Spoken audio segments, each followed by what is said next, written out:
dahsyat dan luar biasa.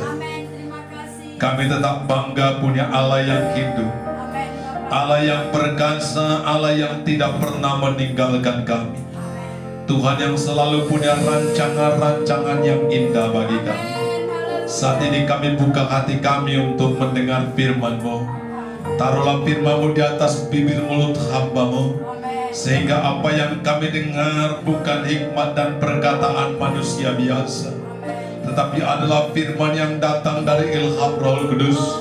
Dan kami percaya semua kami yang hadir diberkati, yang lemah dikuatkan, yang susah terhibur, yang sakit disembuhkan, yang terluka dipulihkan. Dalam nama Tuhan Yesus Kristus, mari saat ini Roh Kudus berbicaralah kepada kami, karena kami sangat membutuhkannya. Langit dan bumi akan berlalu, segala sesuatu akan lenyap, tapi firman-Mu kekal selama-lamanya.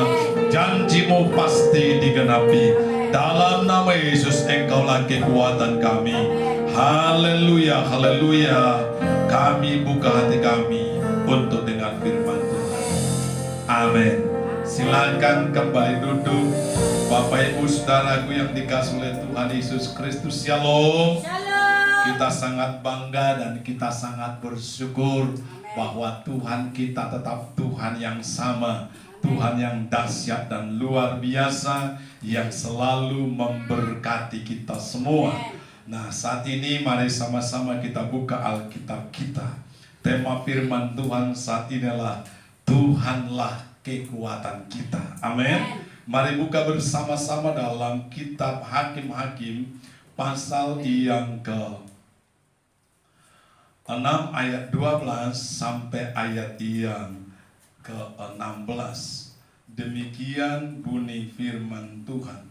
Kitab Hakim-Hakim pasal yang ke-6 ayat yang ke-12 sampai ayat yang ke-16. Demikian bunyi firman Tuhan. Saya akan bacakan bagi kita semua.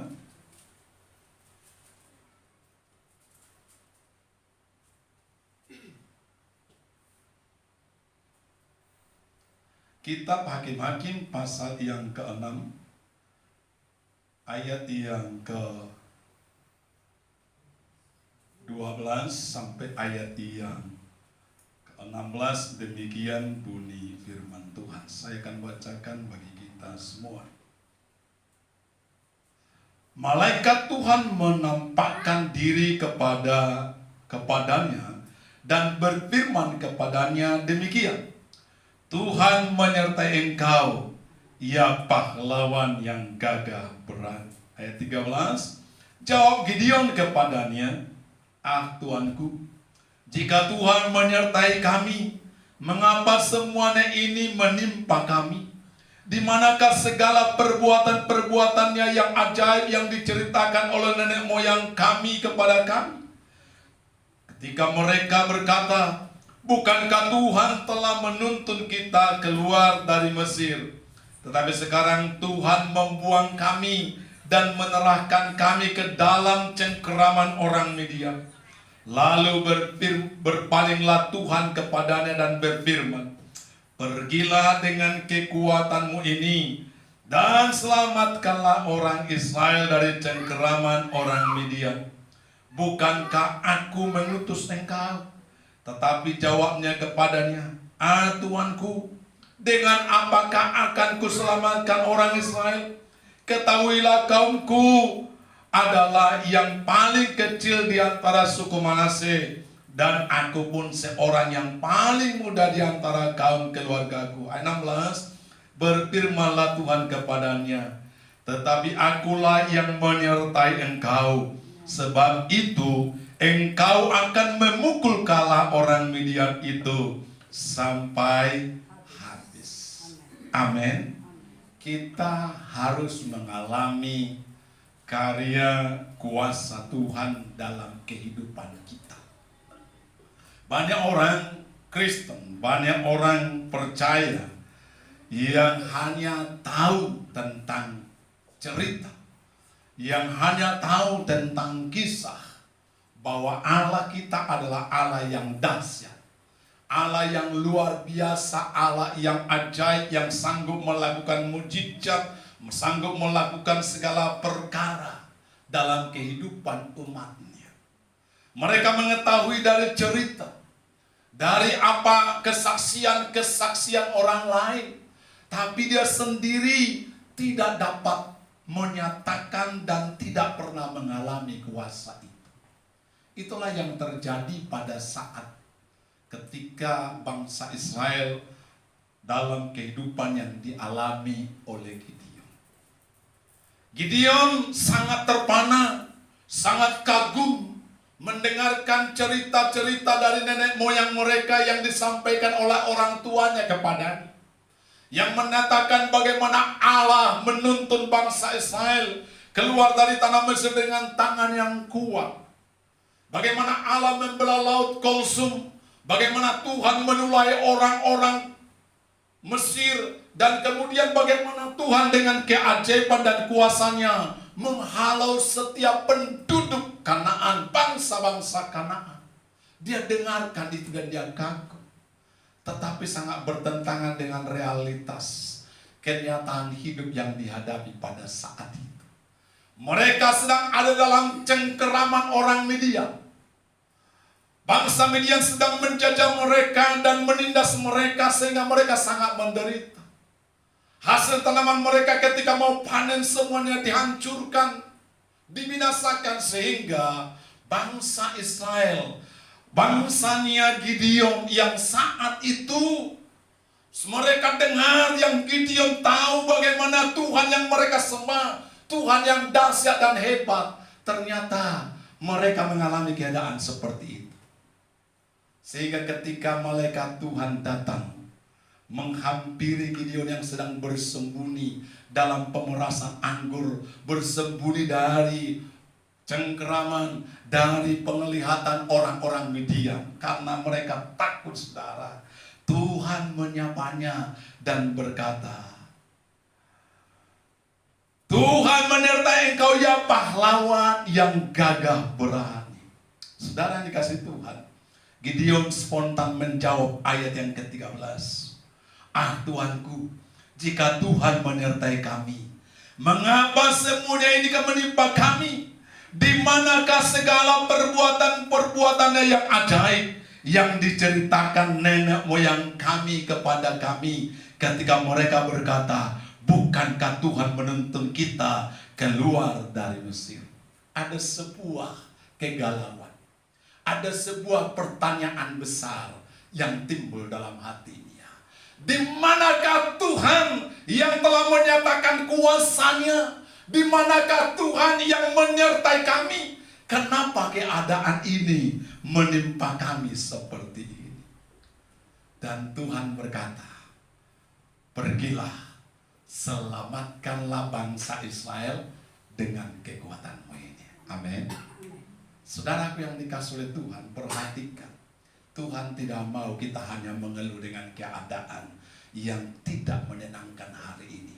Kita mungkin sedang mengalami penindasan, mengalami pergumulan, mengalami masalah. Tuhan tidak mau kita hanya mengeluh dan berkata, di manakah kuasa Tuhan? Di manakah keajaiban itu? Tetapi Tuhan kita mau bangkit menjadi pahlawan-pahlawan iman. Amin. Tuhan kita mau bangkit agar kita dapat bangkit dan menyatakan kuasa kehadiran Tuhan, kuasa penyertaan Tuhan dalam hidup kita.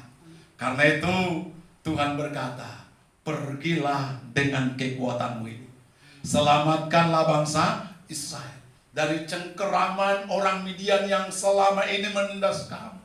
Saudara, sudah terlalu lama Gideon merasa tertindas sehingga dia tidak merasa punya kekuatan lagi. Seringkali ketika kita sudah terlalu lama mengalami pencobaan, mengalami pergumulan, mengalami masalah, kita mulai merasa saya tidak punya kekuatan. Bahkan ketika Tuhan berkata bangkit, berjalan, melangkah, kita berkata seperti yang dia katakan oleh Gideon. Dia mengatakan, lalu berpalinglah Tuhan kepada-Nya, pergilah. Ayat yang ke-15 dikatakan jawab daripada Gideon. Tetapi jawabnya kepadanya, ah Tuanku, dengan apakah ku selamatkan orang Israel? Dengan apakah aku dapat melangkah dan menghadapi musuh ini? Ketahuilah, kaumku adalah yang paling kecil di antara Manasye, dan aku adalah orang yang paling muda. Nah, perhatikan. Seringkali ketika Tuhan berkata, pergi, melangkah, hadapi musuh dan menangkan peperangan, maka karena sudah terlalu lama tertindas, dan matanya melihat kepada musuh orang Midian itu terlalu hebat, lalu mulai dia punya alasan. Dengan apa? Hari ini kita harus tahu dengan apa kita menghadapi setiap masalah, setiap pergumulan kita. Karena Tuhan adalah kekuatan kita. Amin. Tuhan mau memberikan kemenangan bagi kita. Kita nggak boleh terlalu banyak alasan dan berkata, bagaimana bisa, dengan apa, bagaimana mungkin. Tuhan berfirman dalam ayat yang ke-16 mengatakan, tetapi akulah yang menyertai engkau. Amin. Dengan apa kita menghadapi, dengan apa Gideon menghadapi? Jawabannya, tetapi Tuhanlah yang menyertai engkau. Amin. Jawabannya adalah Tuhanlah yang menjadi kekuatan. Menyertai dalam pengertian di sini bukan menyertai secara umum, sebagaimana yang dikatakan oleh pemazmur, bahwa kemanakah aku pergi menjauhi rohmu. Tuhan Maha hadir, Tuhan ada di segala tempat. Tetapi ketika dia berkata, aku ada bersamamu, aku menyertai engkau, itu berarti Tuhan yang bertindak, Tuhan yang berkarya, Tuhan yang berperang untuk kita. Ini yang dikatakan Tuhan kepada Gideon. Kenapa kau berkata bahwa dengan apa? Bukankah aku yang memerintahkan kepadamu bahwa engkau harus pergi menyelamatkan dengan kekuatanmu ini? Dan kekuatanmu ialah aku menyertai engkau. Kehadiran Tuhan menjadi kekuatan dan jaminan kemenangan kita. Haleluya. Ini harus kita pahami, saudara. Apa yang membedakan kita dengan orang lain? Jawabannya satu. Karena Tuhan ada menyertai kita. Apa yang membuat gereja Tuhan bisa mengalahkan dunia dan dapat mengubah dunia ini? Sehingga orang-orang biasa pada abad yang pertama, yang tidak pernah diperhitungkan, bukan berasal daripada kaum bangsawan, bukan berasal daripada pejabat-pejabat tinggi, tapi orang-orang nelayan, orang-orang biasa ternyata dapat membawa perubahan. Dan tidak sampai dalam satu abad, dunia yang dikenal pada saat itu kerajaan Romawi sudah dimenangkan dan mereka menerima Injil kerajaan Allah. Amin. Jawabannya adalah kehadiran Tuhan. Mereka dianiaya, mereka mengalami begitu banyak hambatan, rintangan, tetapi ternyata Tuhan hadir. Janji Tuhan berkata, aku menyertai kamu sampai pada kesudahan. Kehadiran Tuhanlah yang membedakan kita dengan orang-orang lain. Amin. Bukan masalah kita lebih sedikit daripada masalah orang lain. Bukan berarti uang kita lebih banyak daripada uang orang yang tidak mengenal Allah. Tetapi yang membedakan kita sehingga kita tetap kuat, kita keluar sebagai pemenang, kita boleh terus menghadapi setiap tantangan, pergumulan hidup kita, dan kita tak tersenyum penuh bahagia dan sukacita. Karena apa? Karena Tuhan hadir. Karena itu bagi orang yang percaya bahwa yang paling ditakutkan jika Tuhan tidak ada beserta dengan dia. Musa berkata, jangan suruh kami pergi jika engkau tidak ada beserta dengan kami. Dalam Keluaran pasal 33 ayat 15 sampai 16, demikian berkata apa yang dikatakan oleh Musa. Berkatalah Musa kepadanya, yaitu kepada Allah, jika engkau sendiri tidak membimbing kami, janganlah suruh kami pergi berangkat dari sini. Perhatikan saudara. Sehebat Musa, dia sangat takut ketika Tuhan menyuruh mereka pergi tanpa kehadiran Tuhan. Ayat selanjutnya dikatakan, Dari manakah gerangan akan diketahui bahwa aku telah mendapat kasih karunia di hadapanmu, yakni aku dengan umatmu, bukankah karena engkau berjalan bersama dengan kami, sehingga kami, aku dengan umatmu ini, dibedakan dari segala bangsa yang ada di muka bumi. Haleluya. Kita dibedakan dari segala bangsa. Kita berubah. Kita berbeda. Kita dikuduskan. Ya, dibedakan. Itu karena apa? Karena Allah ada bersama kita. Karena Tuhan berjalan dengan kita. Ini harus kita pahami. Ini harus kita mengerti. Dan itulah yang disampaikan oleh Tuhan kepada Gideon. Jangan katakan dengan apa. Jangan lihat kepada dirimu, jangan lihat kepada kekuatanmu, jangan lihat juga kepada kekuatan musuh. Tapi lihatlah, bukankah aku ada berjalan bersama dengan engkau. Amin. Ini harus kita paham. Sehingga kita tidak berhenti mengeluh dan mulai menjadi tawar hati. Seperti katakan Ibu Gembala tadi, khotbah yang kita sampaikan minggu yang lalu, tetap kita berkarya sekalipun di tengah-tengah pembuangan. Kita telah melakukan segala sesuatu dengan maksimal karena kita tahu bersama dengan Tuhan jerih payah kita tidak sia-sia. Amin. Ini harus tanamkan dalam hati kita. Kekuatan kita tidak kita ukur dari apa yang ada pada kita, tapi kekuatan kita tergantung bersama siapa kita berjalan. Bersama dengan Tuhan. Tuhan berkata, bukankah aku yang menyertai engkau? Sebab itu engkau akan memukul kala orang Midian itu sampai habis. Haleluya. Saya percaya selama kita mengerti dan selama kita menyadari siapa yang bersama kita, sehebat apapun tantangan yang kita hadapi, sebesar apapun gunung yang menghadang kita, kita akan dapat menelan habis, mengalahkannya habis. Amin. Ini yang Tuhan katakan.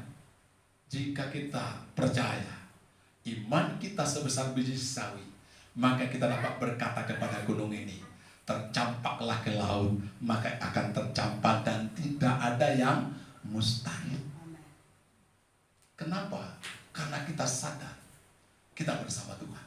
Sehingga dengan demikian kita akan teguh. Kita akan terus melangkah, melakukan dengan maksimal.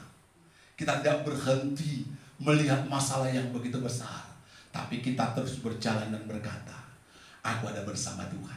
Sehingga sekalipun ada gunung di depan saya, bersama dengan Tuhan, gunung itu akan berubah menjadi tanah yang rata. Bukan karena aku, tetapi karena Tuhan yang menyertaiku. Itulah kekuatan kita. Karena itu sekali lagi, yang harus kita jaga dan pastikan, kita harus selalu bersama dengan Tuhan. Tuhan harus selalu berjalan dengan kita. Karena itu yang kedua, yang dikatakan Tuhan kepada Gideon, supaya mereka boleh terus melihat, maka hal yang pertama dikatakan Gideon, karena bapaknya, orang tuanya sekalipun menyembah Yahweh, tetapi telah mendirikan tiang berhala. Ada berhala-berhala yang lain. Maka sebab itu Tuhan katakan kepada Gideon supaya ia merubuhkan tiang berhala itu. Dia merubuhkan semua berhala-berhala yang menghambat kehadiran Tuhan. Saudara, Tuhan ingin selalu bersama dengan kita. Tuhan ingin berjalan bersama kita. Amin. Tetapi ada seringkali yang menghambat, yaitu masih ada berhala-berhala dalam kehidupan kita. Apa itu berhala? Mungkin saat ini bukan lagi pergi kepada dukun atau okultisme, tetapi berhala itu adalah sesuatu yang kita anggap terpenting dalam hidup kita, yang dapat menolong kita dan menyelamatkan kita, sehingga sesuatu itu lebih kita hargai daripada Tuhan. Kita lebih takut kehilangan sesuatu itu daripada kehilangan Tuhan. Kita anggap sesuatu itu bisa pekerjaan, sesuatu itu bisa uang, sesuatu itu bisa relasi kita, sesuatu itu bisa bermacam-macam, saudara. Ketika masih ada sesuatu yang lebih utama dalam diri kita sehingga kita rela kehilangan Tuhan, asal jangan kehilangan sesuatu itu berhala. Kita anggap bahwa sesuatu itu lebih penting daripada Tuhan, kita lebih tunduk kepadanya daripada kepada Tuhan. Itu menjadi berhala. Hati-hati, saudara. Saya mau tekankan kepada kita supaya rubuhkan tiang-tiang Tuhan kita, Tuhan yang sudah memberikan segalanya bagi kita. Ini perlu kita paham. Karena kita yang sudah ditempatkan Tuhan yang utama, sehingga dia rela meninggalkan sorga, bahkan menderita demi saudara dan saya.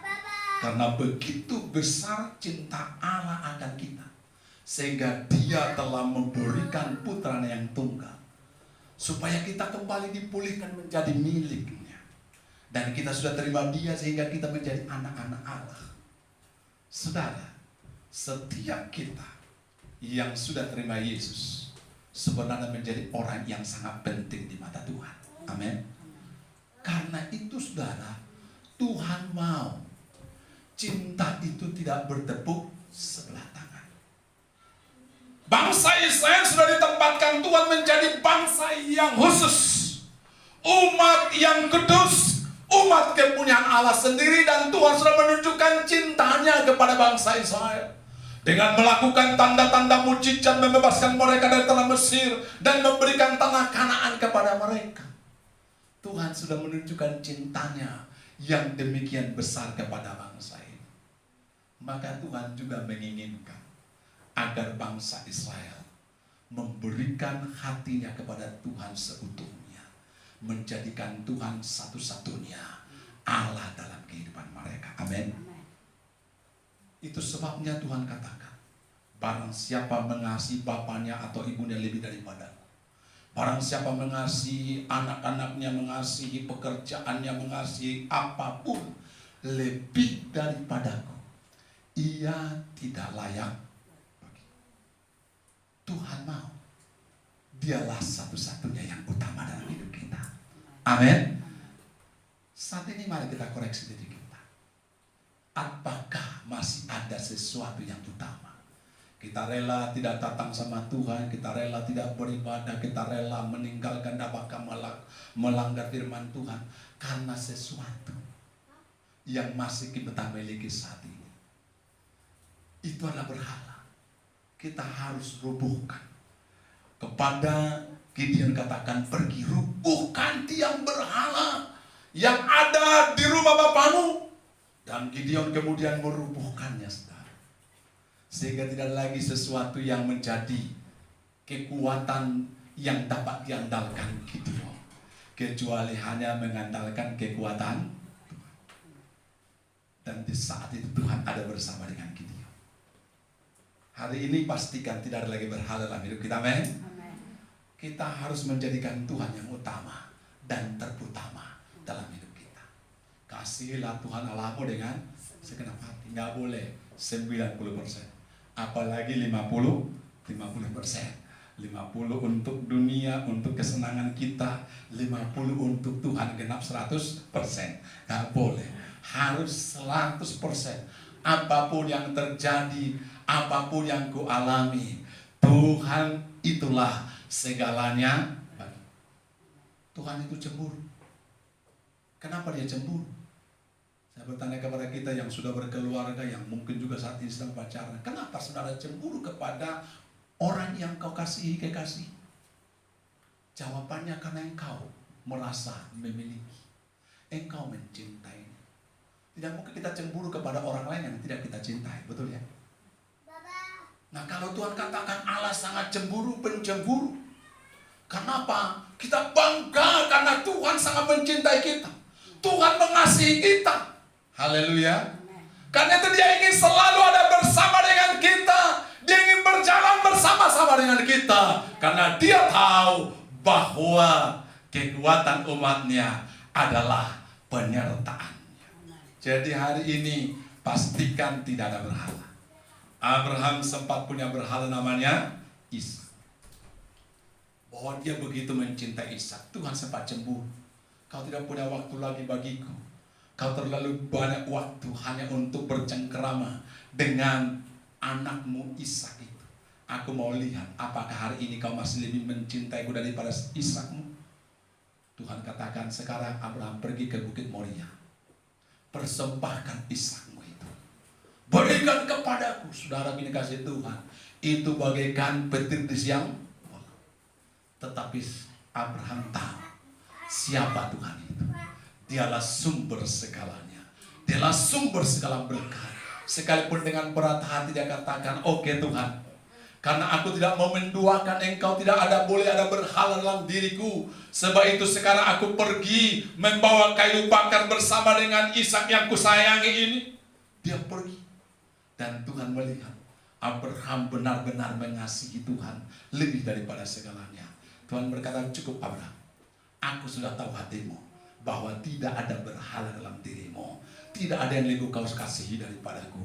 Sekarang aku akan bersumpah bahwa keturunanmu akan seperti pasir banyaknya, akan seperti bintang banyaknya. Engkau akan disebut sebagai bapa banyak bangsa. Sampai hari ini hampir lebih daripada 3/4 penduduk dunia berkata Abraham adalah bapaknya. Amin. Nah saudara, itu kenapa? Karena memang Tuhan menyertai Abraham. Sebab dalam diri Abraham tidak lagi berhala. Saya percaya kita memiliki kekuatan yang luar biasa. Karena Tuhan menyertai kita ketika tidak ada berhala lagi. Saya harapkan bahwa kita akan tetap setia beribadah. Apapun, tidak ada sesuatu yang dapat menghalangi kita untuk tidak beribadah. Datang beribadah. Prioritaskan Tuhan dalam hidup. Itu yang utama, saudara. Kami mengalami begitu banyak tantangan, begitu banyak pergumulan, tapi Tuhan minta, apakah engkau akan lemah? Karena banyak rintangan, banyak tantangan yang kau hadapi. Saya katakan kepada Tuhan, ya Tuhan, ini aku tidak berdaya, tetapi aku punya kekuatan, yaitu kehadiran-Mu. Maka sebab itu kita melihat bagaimana Tuhan terus berperang, bagaimana Tuhan terus menuntun hidup kita, bagaimana Tuhan akan terus pakai kita. Selama kita tempatkan Tuhan yang utama dari seluruh hidup kita, maka Tuhan akan selalu hadir bersama kita. Lihatlah bahwa kemenangan dikatakan itu akan menjadi milik kita. Engkau akan mengalahkan sampai habis Midian yang selama ini menindas, membuat engkau menderita, membuat bangsamu begitu dipermalukan. Engkau akan telan habis dan engkau menjadi orang yang dipermuliakan. Amin. Ini saudara yang harus kita miliki. Dan yang ketiga yang harus kita lakukan adalah jangan izinkan ketakutan dan ketidakpercayaan menghambat kemenangan.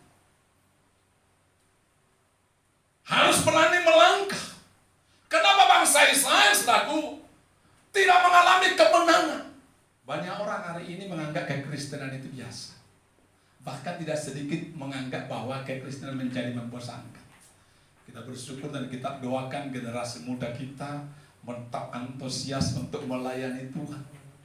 Tapi banyak hari-hari ini di negara-negara lain, bahkan di gereja-gereja lain, menganggap bahwa ibadah itu begitu membosankan. Gereja tidak menarik lagi. Sehingga di negara-negara barat saya dengar saudara bahwa gereja hanya kumpulan daripada kakek-kakek, nenek-nenek, orang-orang tua. Anak mudanya ketika hari-hari libur, ketika hari-hari besar gereja, tidak lagi di gereja. Mereka ada di tempat-tempat pesta-pesta dan lain sebagainya. Kenapa? Saudara, kita harus belajar. Bangsa Israel menjadi jenuh dan membosankan ketika mereka ada di padang gurun. Sebab selama di padang gurun itu, mereka hanya menikmati mana. Dan mereka tidak pernah ganti kasut maupun juga pakaian mereka. 40 tahun pakaiannya hanya itu, sepatunya hanya itu. Memang tidak rusak karena dijaga oleh Tuhan. Dan makanannya itu saja. Sehingga sangat membosankan. Dulu saudara, mereka waktu kecil, jadi pernah kami bawa sebuah pesta, lalu mereka kelihatan gelap sekali makan nugget saudara. Sampai rasanya malu, tambah lagi.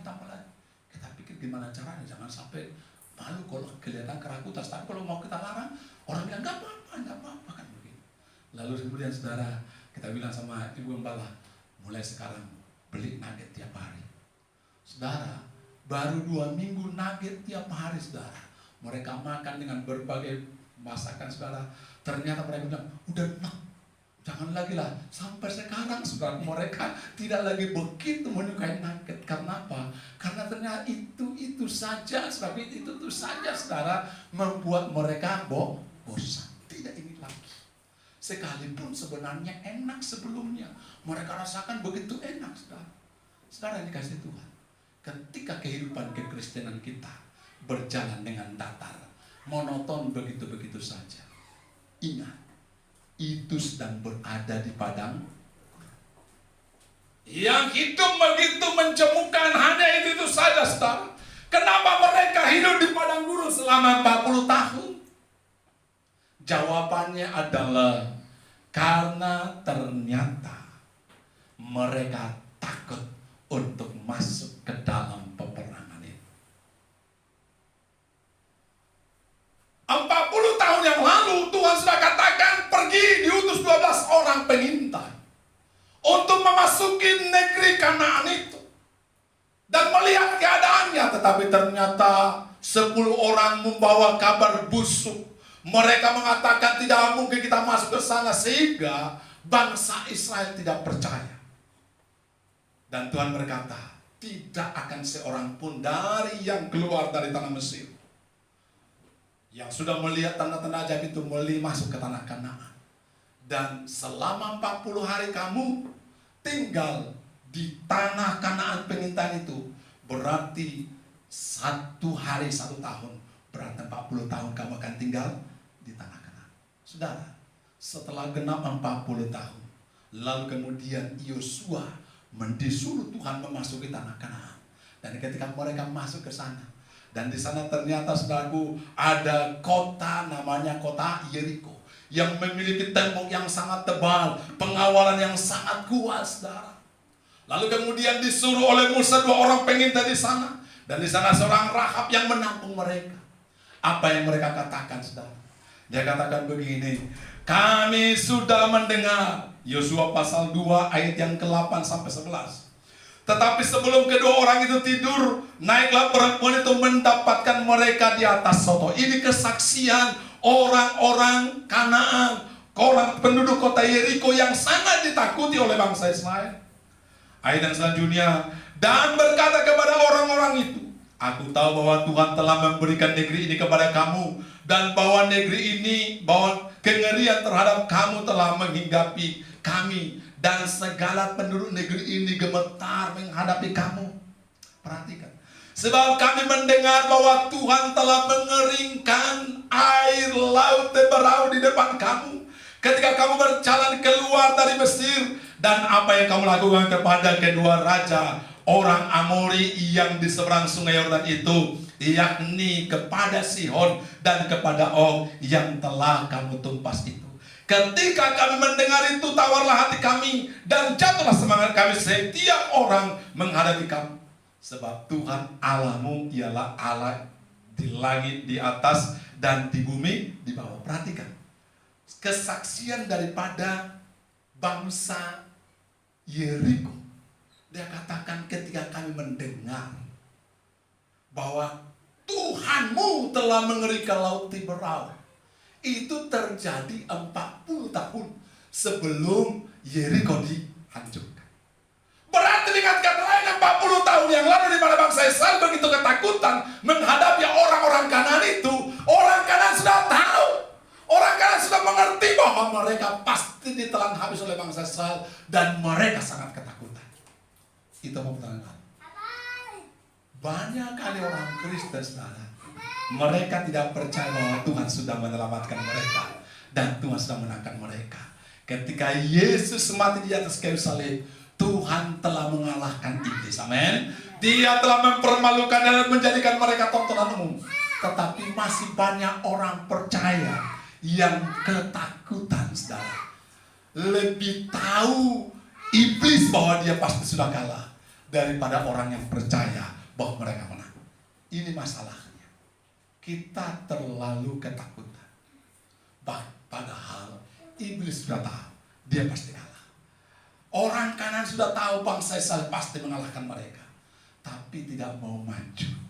Karena itu saudara, kalahkan ketakutan itu. Amin. Melangkah dan percayalah. Tuhan berkata 2 minggu lalu bahwa bagaimana kita mengikuti Tuhan. Dalam Mazmur 23 dikatakan bahwa aku akan menghidangkan makanan di hadapan para lawan. Perhatikan, menghidangkan makanan di hadapan para lawan berarti ada pesta, ada perang. Pesta. Tuhan akan berikan pesta. Ketika kita sudah ada dalam Tuhan, bahwa Tuhan menyediakan segala sesuatu. Tapi ada peperangan. Pertanyaan kita, gentarkah kita menghadapi peperangan itu?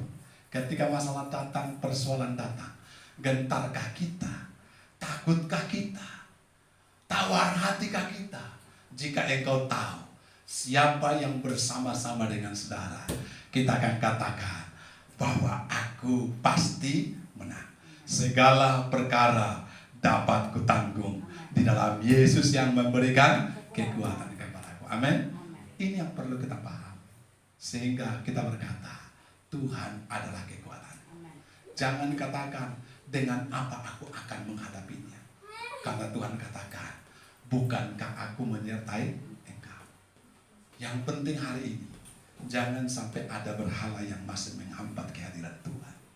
Jadikan Tuhan yang utama. Kalau Tuhan yang utama, sekalipun 1000 orang rebah di sisimu, 10.000 di sebelah kananmu, Tuhan akan menjaga engkau dan